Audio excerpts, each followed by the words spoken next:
시장에서는 3월 금리 인하 가능성이 낮아지고 있습니다.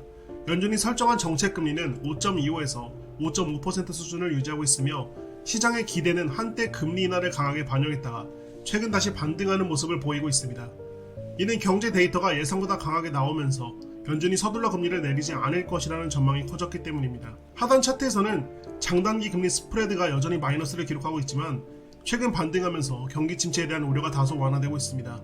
결국 연준은 물가와 고용 지표를 확인하면서 금리 인하 시점을 조정할 가능성이 큽니다. 연준의 점도표에 따르면 2024년에는 금리를 일부 내릴 가능성이 크지만 2025년과 2026년 금리 경로가 핵심입니다. 중위값 기준 2025년 말 예상금리는 3.9%, 2026년은 3.1%로 점진적인 인하가 예상되지만 일부 연준 위원들은 2026년에도 4% 이상의 금리를 유지해야 한다고 보고 있습니다. 이는 인플레이션이 목표치인 2%로 안정되지 않을 가능성이 있기 때문입니다.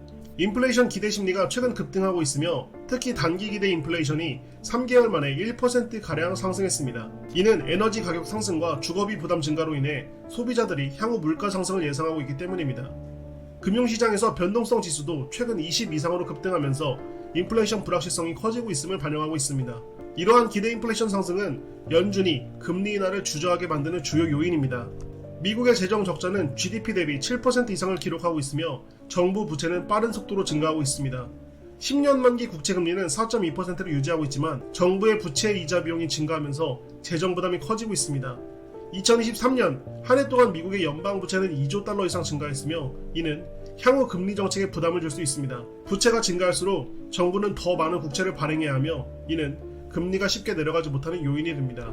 주거비 항목은 CPI에서 가장 큰 비중을 차지하며 여전히 5% 이상의 높은 상승률을 유지하고 있습니다. 반면 식료품과 에너지를 제외한 근원 CPI는 둔화되는 모습을 보이고 있지만 주거비가 높은 수준을 유지하면서 전체 CPI 하락을 제한하고 있습니다.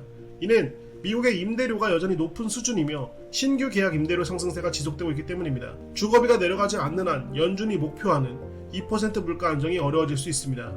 ISM 제조업 지수는 최근 48 이하로 하락하며 경기 둔화 신호를 보내고 있습니다. 과거 데이터를 보면 ISM 지수가 50 이하로 장기간 유지될 경우 미국 경제는 경기 침체로 이어졌습니다.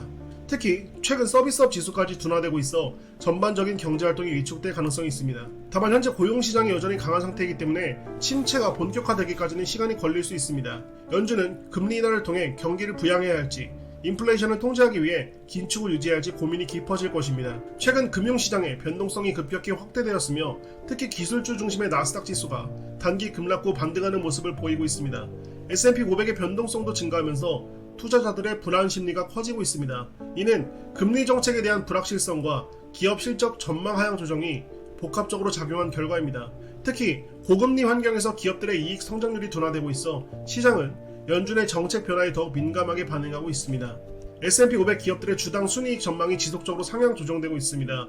그러나 최근 일부 기업들의 실적 가이던스가 하향 조정되면서 낙관론과 신중론이 공존하는 상황입니다.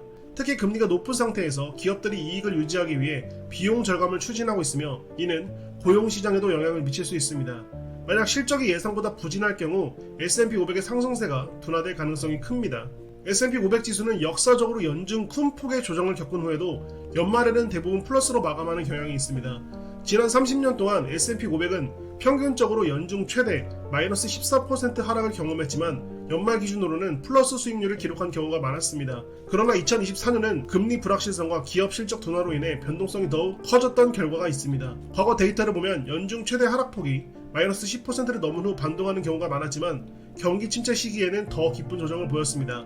현재 시장은 연준의 금리 정책 변화와 경제 성장 전망에 따라 방향성이 결정될 것입니다. 따라서 변동성을 견디고 장기적인 관점에서 접근하는 전략이 필요합니다. 최근 한 주 동안 S&P 500 지수는 큰 변동을 보이며 등락을 반복했습니다. 3월 10일부터 14일까지 지수는 3일 연속 하락한 후 반등하는 모습을 보였으며 특히 3월 12일에는 마이너스 1.2% 하락하며 가장 큰 조정을 기록했습니다. 이는 연준의 금리 정책에 대한 기대 변화, 인플레이션 우려, 그리고 대형 기술주의 실적 변동성이 영향을 미친 것으로 보입니다. 주간 기준으로 보면 S&P 500 지수는 1% 이내의 작은 변동폭을 유지하고 있지만 투자 심리는 여전히 불안정한 상태입니다. 시장은 항상 변동성을 동반하지만 중요한 것은 장기적인 방향성을 읽는 것입니다. 현재는 중앙은행의 정책에 따라서 많은 것들이 바뀔 거기 때문에 보수적으로 시장을 보시면서 접근하시는 것이 좋을 듯합니다. 17층 브리핑룸은 여러분의 구독과 좋아요를 구걸합니다.